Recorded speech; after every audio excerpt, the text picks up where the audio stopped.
Hello, magandang umaga mga guys. So, dito po tayo ngayon sa Tangduan Beach, Tangduan Eastern Samar. So, makikita nyo yung mga cottages. Ito po yung cottages dito na po pwedeng pwestuhan kapag kayo gusto maligo dito. Napakasarap guys ng hangin dito sa luwa.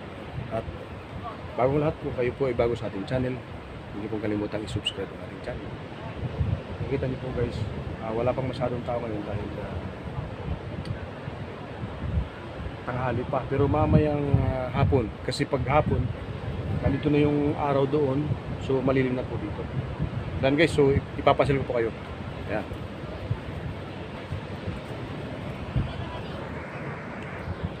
So yan guys, meron po mga nakapuesto po dyan ng mga tao na naliligo na. Ayan. Ang location po natin guys ay nandito po tayo sa Barangay Anuron, Mercedes Eastern Samar sa Tangduan Beach Resort. Ayan, so ayan po yung mga cottages, may mga tulugan po yan guys. Ayan. So puntahan po natin ito mamaya. Ayan, so nandun yung ating kasama, nagblog si Jeff Mita. So ayan, puntahan po natin ang mga cottages. Okay, yan po sila, kumakain po sila. Mga naliligo po yan. Ayan. So yung mga cottages na yan ay meron pong mga higaan sa taas yan. Pwede kayong mag-overnight. So makikita nyo po mamaya. Pakita natin mga guys. Okay guys, so yan na po yung cottage na sinasabi. Ayan, so tingnan natin guys ang taas. Kasi may tulugan daw po dito. Pwede kayong mag-overnight dito mga guys. Lahat po yan may tulugan sa taas. So tingnan natin kung gaano kaganda matulog dito o kung gaano kaganda ang tulugan. Tingnan natin guys. Ito ay kubo-kubo lang. So makikita natin, ayun, may kunting lamisa sa ilalim, may upuan, ayun, tapos may ilaw po siya sa gabi. Ayan, may lagay ng bumbilya.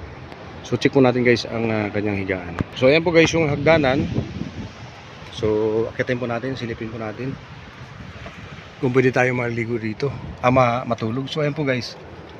So ayan, yun ang kanyang higaan sa taas. So pwede po talaga. Yan So dalawa katao po pwede. At saka halimbawa kung meron kayong anak pwede. Mga 4 katao kasi dito. So simple lang ito guys. Masarap po dito magtambay. Okay, so pinakita ko na po sa inyo guys. So ayan, so nais ko lang po sa inyo i-promote ang lugar na to. Napaganda po nito mga guys. So yun po yung pinaka pwesto sa mga kung gusto nyo mag-order ng pagkain, meron po dyan. Yan po yata yung pinaka clubhouse nila dito. May malaki na yan. So may mga misa, pwede kayong kumain doon at mag-order ng pagkain. So ito po mga cottages na maliit ay ano po ito, pag gusto niyo mag-overnight ay pwede po rito. So yan, tapos ayan po, nandyan lang po tayo sa malapit sa dagat. Ayan. So makikita niyo po white sand. Ayan, white sand po talaga. Ayan.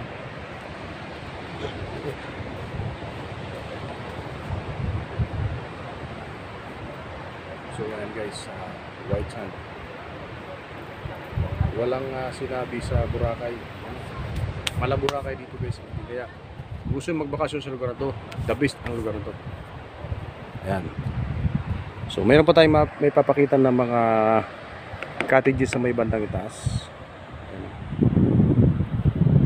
Check natin guys. So ayan, meron po mga cottages sa taas. Dalawa. Ayan. Tapos meron din doon. Check natin. So ayan guys, ang ganda ng location dito. Punta natin. Yan po ay cottage. Merong kainan dito sa ilalim, may tulugan sa taas. So makikita nyo guys, ayan. So yan po yung kainan. Simple lang, pang probinsya talaga guys. Tapos sa taas may tulugan po yan. Ayan. Tapos ayan po, sa bandang itaas may mga cottages po dyan. Sa mga gustong mag-overnight ay pwede po rito. Wag lang masilan masyado kasi ang mga cottages po dito ay light materials lang po. Ayan o. So, 1, 2, 3, 4, 5, 6, 7, 8, 9, 10, 11, 12. So meron po ditong 12 cottages na naka-install dito mga guys. So hindi pa ito masyado dinadayo ng mga tao dahil maano yung daan, hindi pa masyadong kagandahan yung daan, malubak-lubak pa. So hindi pa makakapasok dito yung 4-wheel drive, yung mga kotse. Mga motor lang po, kaya hindi pa gaano. Pero yung napunta na po namin kanina na Yolanda Beach, yun po ang the best mga guys. The best po talaga, no? So yun guys, kasi very accessible dahil gilid lang po ng karsada at maganda yung daanan, kaya ang daming sasakyan doon.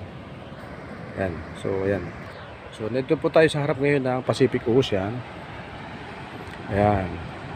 Ang tips ko lang sa inyo guys, huwag kayong pupunta dito sa umaga. Hapon dapat. Ayan mga guys, nandito tayo ngayon sa harap ng Pacific Ocean na kung saan nagbabagsakan ng malaking alon. Ayan, so tips lang guys, ano, pag kayo po ay pupunta rito para maligo, para hindi kayo masyado mainitan, ang tips ko sa inyo ay hapon, mga bandang alas 3. Kaysa ngayon tirik pang araw, tawag nito, mainit pa. So ang the best po yung hapon alas 3. Ayan, para hindi kayo mainitan masyado. So nakikita nyo guys, nandun yung mga may dalawang dalaging din doon naliligo sa parang ilog-ilog. So lapitan po natin ng konti mga guys, lapitan po natin para makita nyo. Okay, so yan na po mga guys, medyo malapit na po tayo. Zoom natin ng konti. Ayan, so ang habang beach po yan guys, galing kami kanina doon sa kabilang dulo. Ayan, at nagpunta kami dito sa isang beach, sa Tangduan Beach. Ayan, so ang sarap dito guys mag-volleyball at mag-exercise sa umaga, mag-zumba, yung sayaw-sayaw. Ayan, so hanggang doon yan guys, napakahaba po nitong beach na to at white sand. So ito po yung mga cottages po dyan sa may bandang itaas. Ayan, ang ganda po rito. Kaya nga lang mahirap po pasukin dahil hindi pa maayos yung karsada, kaya puro motor lang nakapunta dito. Pero yung pinuntahan po namin kanina na Yolanda Beach, yun po yung aking i-recommenda po sa inyo. Talagang very accessible dahil tabindaan, hindi kayo mahirapan. Pwede pumunta yung 4-wheel drives na sakyan, 4 wheels pala. Ayan. So yan guys, ang ating view dito na napakaganda. Yun. So yan guys, tambay muna kami. Mainit eh.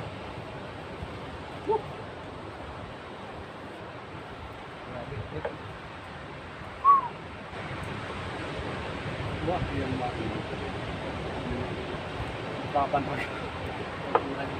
Kapan raga na yung gabi. Dito ini. Guys, ang sarap ng hangin dito. Tabing dagat, beach. Ito guys yung tulugan nila sa taas. Kaya nga lang hindi na masyadong matibay, baka delikado.